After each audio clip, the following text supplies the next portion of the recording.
찬송가 516장 함께 찬송 드리면서 찬송 드리겠습니다. 찬송가 516장입니다.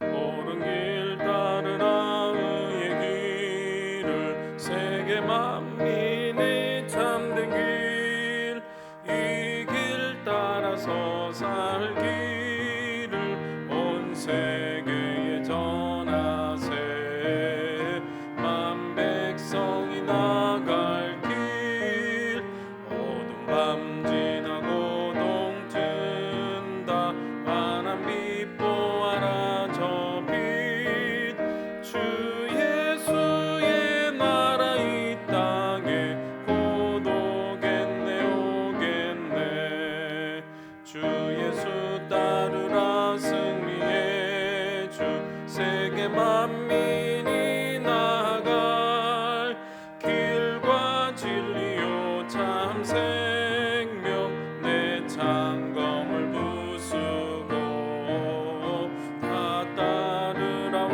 화평왕 어두운 밤 지나고 동튼다 환한 빛 보아라 저 빛 주 예수의 나라 이 땅에 곧 오겠네 오겠네 놀라운 이 소식 알리어라 세계 만민을 구하려 내 주 예수를 보내신 참 사랑의 하나님 만 백성이 따를 길 어두운 밤 지나고 동튼다 환한 빛 보아라 저 빛 주 예수의 나라 이 땅에 곧 오겠네 오겠네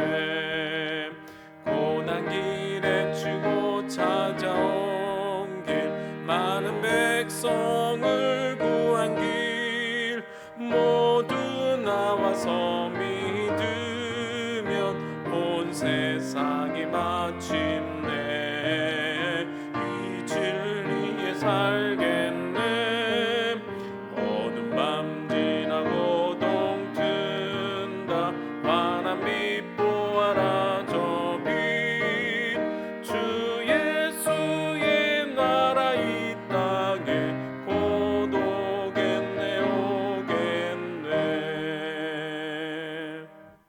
아멘. 오늘 우리에게 주시는 하나님의 말씀은 예레미야 22장 1절에서 9절 말씀입니다. 예레미야 22장 1절에서 9절 말씀입니다. 구약성경 1084면에 있습니다. 말씀을 함께 보겠습니다. 여호와께서 이와 같이 말씀하시되 너는 유다 왕의 집에 내려가서 거기서 이 말을 선언하여 이르기를 다윗의 왕위에 앉은 유다 왕이여 너와 내 신하와 이 문들로 들어오는 내 백성은 여호와의 말씀을 들을지니라. 여호와께서 이와 같이 말씀하시되 너희가 정의와 공의를 행하여 탈취당한 자를 압박하는 자의 손에서 건지고 이방인과 고아와 과부를 압제하거나 학대하지 말며 이곳에서 무죄한 피를 흘리지 말라. 너희가 참으로 이 말을 준행하면 다윗의 왕위에 앉을 왕들과 신하들과 백성이 병거와 말을 타고 이 집 문으로 들어오게 되리라. 그러나 너희가 이 말을 듣지 아니하면 내가 나를 두고 맹세하노니 이 집이 황폐하리라. 여호와의 말씀이니라. 여호와께서 유다 왕의 집에 대하여 이와 같이 말씀하시니라. 내가 네게 길앗 같고 레바논의 머리이나 내가 반드시 너로 광야와 주민이 없는 성읍을 만들 것이라. 내가 너를 파멸할 자를 준비하리니 그들이 각기 손에 무기를 가지고 내 아름다운 백향목을 찍어 불에 던지리라. 여러 민족들이 이 성읍으로 지나가며 서로 말하기를 여호와가 이 큰 성읍에 이같이 행하면 어찌 됨인고 하겠고 그들이 대답하기는 이는 그들이 자기 하나님 여호와의 언약을 버리고 다른 신들에게 절하고 그를 섬긴 까닭이라 하셨다 할지니라. 아멘.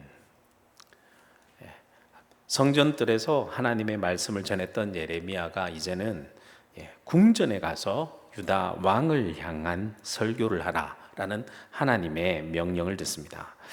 성전에서도 말씀을 전하다가 성전의 질서를 어지럽혔다라는 그 모함을 받고 매도 맞고 또 꼼짝도 못하도록 목에 씌우는 나무고랑을 차고 한동안 잡혀서 고통을 당했던 적이 있었죠. 그런데 이제는 궁전으로 가서 그것도 왕 앞에 대놓고 하나님의 심판을 정해야 하는 상황입니다. 이건 대놓고 왕 앞에서 대역죄를 지으라라는 경우와 같은 것이죠. 예레미야는 하나님의 말씀에 이렇게 결국은 순종하게 되는데요. 그렇다면 오늘 하나님께서는 왜 유다 왕을 향해서 어떠한 말씀을 전하라고 하셨는지 오늘 본문의 내용이 그러한 내용입니다. 오늘 본문의 말씀을 단락별로 구분해 보면 이렇습니다. 1절에서 3절까지 말씀은 유다 왕에게 주신 하나님의 말씀이고요. 4절 말씀은 하나님의 말씀에 순종할 때 어떻게 되는지, 그리고 5절에서 9절 말씀은 하나님의 말씀에 순종하지 않을 때에는 또 어떤 결과가 일어나는지에 대한 말씀이 나옵니다. 먼저 첫 번째 부분을 볼까요? 유다 왕에게 주신 하나님의 말씀 부분입니다. 1절 말씀에 보면 여호와께서 이와 같이 말씀하시되 너는 유다 왕의 집에 내려가서 거기에서 이 말을 선언하여 라고 말씀합니다. 하나님의 말씀을 전한다라는 일은요 정말 쉬운 일이 아닙니다. 내가 전하고 싶을 때 또 전하고 싶은 곳에 가서 예배 드리러 나와 하나님의 말씀을 이렇게 듣고 싶어 하는 사람들을 향해서 전하는 것만이 아닙니다. 하나님께서 예언자들에게 하나님의 말씀을 전하라고 명령하실 때 보면요, 꼭 전하고 싶지 않을 때, 전하고 싶지 않은 곳에서 듣기 싫어하는 사람들 앞에서 전하라고 하실 때가 얼마나 많은지 모릅니다. 그렇다면 예언자 입장에서 보면 하나님의 말씀이 임할 때마다 얼마나 부담스럽겠습니까? 가슴이 철렁철렁 내려앉을 때가 많지 않겠습니까? 그래서 앞쪽에 보았듯이 하나님의 말씀이 임할 때마다 그 말씀을 전하자니 죽을 것 같고, 또한 안 전하자니 마음속에서 불붙는 것 같아서 이러지도 저러지도 못하는 진퇴양난의 상황을 경험하게 된다라고 말씀했던 적이 있습니다. 하나님께서 이제는 유다 왕 앞에 가서, 유다 왕의 집에 내려가서 하나님의 말씀을 전하다, 이 말씀이 예레미야에게 임했을 때 예레미야 가슴은 얼마나 또 철렁했겠습니까? 역시나 전하라고 하는 그 말씀 또한 왕 앞에 불을 지르는 그러한 말씀이었습니다. 2절과 3절 말씀 볼까요? 이르기를 다윗의 왕위에 앉은 유다 왕이여, 너와 내 신하와 이 문들로 들어오는 내 백성은 여호와의 말씀을 들을지니라. 여호와께서 이와 같이 말씀하시되 너희가 정의와 공의를 행하여 탈취당한 자를 압박하는 자의 손에서 건지고 이방인과 고아와 가부를 압제하거나 학대하지 말며 이곳에서 무죄한 피를 흘리지 말라. 왕과 신하와 백성들, 여기서 나오는 백성들은 아마 지도자급에 있는 사람들을 말하는 것 같아요. 그러한 사람들 앞에서 하나님의 명령을 전합니다. 원문을 통해서 보면 동사를 중심으로 크게 세 가지 명령을 말합니다. 첫 번째 명령은요, 행해라 라는 명령입니다. 정의와 공의를 행해라 라고 명령합니다. 정의란 것은 사회적인 약자를 이렇게 억누르는 구조적으로 부당한 그 사회적 질서를 바로잡으라라는 것이 정의죠. 공의는 이웃의 사정들, 같이 살아가는 이웃의 사정에 공감하면서 서로의 관계 속에서, 사람 살아가는 관계 속에서 공평한 의를 세우라라는 것을 말합니다. 이 두 가지, 정의와 공의를 행하라 라고 명령합니다. 두 번째는 구하라, 건지라 라는 명령인데요, 탈취당한 자, 여기도 사회적으로 힘이 없고 약하여서 자신의 기본적인 권리조차 쉽게 챙기지 못하고 빼앗겨버리는 사람들을 말하죠. 이러한 자들을 압박하는 자의 손에서 구하고 건져라 라는 명령을 내립니다. 세 번째는 하지 마라 라는 명령입니다. 이방인과 고아와 가부, 역시 사회적 약자들이죠. 약자들을 압제하거나 학대하지 말고 억울하게 무죄한 자의 피를 흘리지 말게 하라라는 명령입니다. 자, 근데 모든 명령을 살펴보세요. 모든 명령들이 우리 사람들이 살아가는 사회, 우리가 살고 있는 삶에 대한 명령뿐이지 않습니까? 하나님께서 명령하시는데 제사를 똑바로 드려야 한다더니 절기를 철저하게 지켜야 한다는 말씀은 없습니다. 그런 명령은 전혀 없습니다. 하나님께서는 하나님 자신보다 우리가 더불어 살아가면서 기본적으로 잘 지켜가며 살아야 할 것들을 잘 지켜라라고 명령하고 계세요. 지극히 상식적인 일들을 명령하고 있다라는 것입니다.